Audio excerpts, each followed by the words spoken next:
রাজস্থানী সুস্বাদু সবজি, পেঁয়াজের সবজি। এভারগ্রিন 757 চ্যানেলে আপনাদের স্বাগত। আজ মটর ডাল রান্না করব। ভিডিওটা সম্পূর্ণটা দেখার জন্য অনুরোধ রইল। Please like, share and subscribe please. এই রাজস্থানী ধাবা স্টাইলের রেসিপিটা আমি কী করেছি চলুন দেখি। দেশি ধনে পাতা, পেঁয়াজ, রসুন, কাঁচা লঙ্কা, ধনে, জিরে এগুলি পেস্ট করে নেব টমেটো দিয়ে, জল ছাড়া পেস্ট করব। কড়াই গরম করেছি, কড়াইতে তেল দিচ্ছি, তেলটা মাখিয়ে নেব কড়াইতে। তেলটা গরম হয়েছে, তেল গরম হওয়ার পর পেঁয়াজগুলি এখানে ভাজা করব।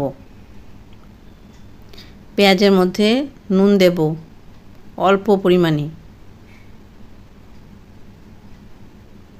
পেঁয়াজ ভাজা দেব, এর জন্যই সবজি বলেছি। রাজস্থানীরা এভাবেই সবজি বলে। বিকেলের জন্য সকালে মটর ডালটা ভিজিয়ে রেখেছি, তারপর প্রেসার কুকারে হুইসেল দিয়েছি 5টি। তারপর মটর ডালটা এই যে দেখো সেদ্ধ হয়েছে, দেখাবো এখন। সেদ্ধটা এরকম হয়েছে। কড়াইতেও মটর ডাল সেদ্ধ করা যায়, প্রেসার কুকার থাকতে হবে এমন কোনো কথা নেই। কড়াইতেও এরকম মটর ডাল সেদ্ধ করে নেওয়া যায়।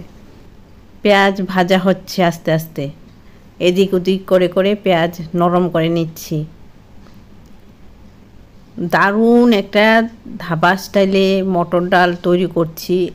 যা যা মশলা দিয়েছি লক্ষ্য করে রান্না করলে বেশ ভালো লাগবে, দুর্দান্ত টেস্ট। লো ফ্লেমে পেঁয়াজগুলি ভাজা হচ্ছে, নরম হচ্ছে। ডালের মধ্যে হলুদ দিচ্ছি, মটর ডাল ঘুগনি হবে, হলুদটা মিশিয়ে নিলাম। কড়াইতে তেল দিয়েছি, সর্ষের তেল দিয়ে রান্না করব। সর্ষের তেলটা গরম হবে। তেল গরম হয়ে গেছে, এখন শুকনো লঙ্কা কেটে দিলাম তেলের মধ্যে। শুকনো লঙ্কাটা ভাজা হবে। শুকনো লঙ্কাটা ভাজা হয়েছে,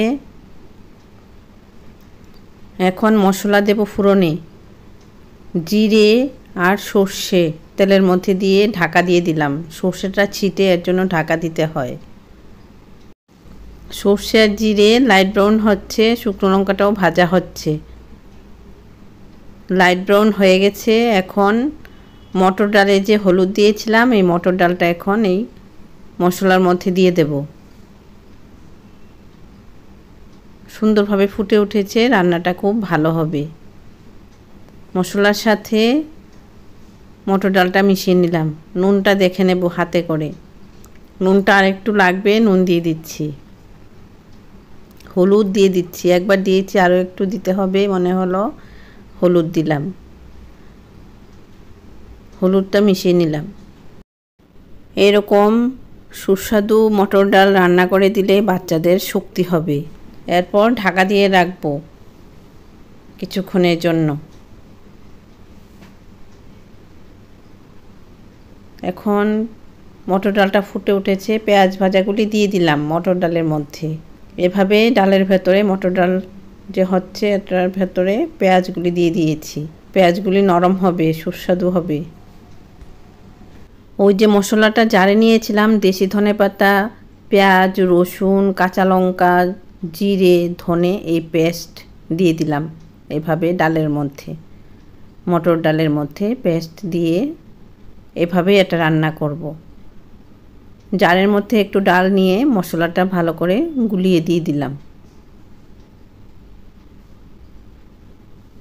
এখন এটা মিশিয়ে নেব মটর ডালের সাথে মশলাটা। এভাবে রান্না করে দেখো, বেশ ভালো লাগবে। আর কমেন্ট করে বলো কীরকম হলো রান্নাটা। রান্না করে খাও। দেশি ধনেপাতা হলেই হবে, বিলেতি ধনেপাতা দিয়েও করা যায়, আবার ধনেপাতা না থাকলেও হবে। এভাবে যা যা মশলা দিয়েছি তা দিয়ে করলেও টেস্ট হবে, রুটি দিয়ে খাওয়া যাবে। মশলার সাথে মটর ডাল, পেঁয়াজ সুন্দর করে মিশে যাচ্ছে। এত সুন্দর হয়েছে রেসিপিটা যে বলে বোঝাতে পারবো না, এত টেস্ট। ফ্লেমটা দেখাবো, এইরকম ফ্লেমে রান্না হচ্ছে। আর কিছুক্ষণ পর পর ঘষে ঘষে নাড়াচাড়া করছি, তলায় না হলে বসে যাবে। সাবস্ক্রাইব করে নাও, লাভ হবে, ক্ষতি হবে না। ভালো ভালো রান্না পেতে গেলে তো সাবস্ক্রাইব করতেই হবে এভারগ্রিন 757 চ্যানেল। এই যে দেখো, রুটি দিয়ে দারুণ লাগবে, ভাত দিয়েও ভালো লাগবে, পরোটা দিয়েও ভালো লাগবে। এই যে দারুণ একটা রেসিপি, তোমরা এটা রান্না করে খাবে, ভালো থাকবে, সুস্থ থাকবে। ধন্যবাদ।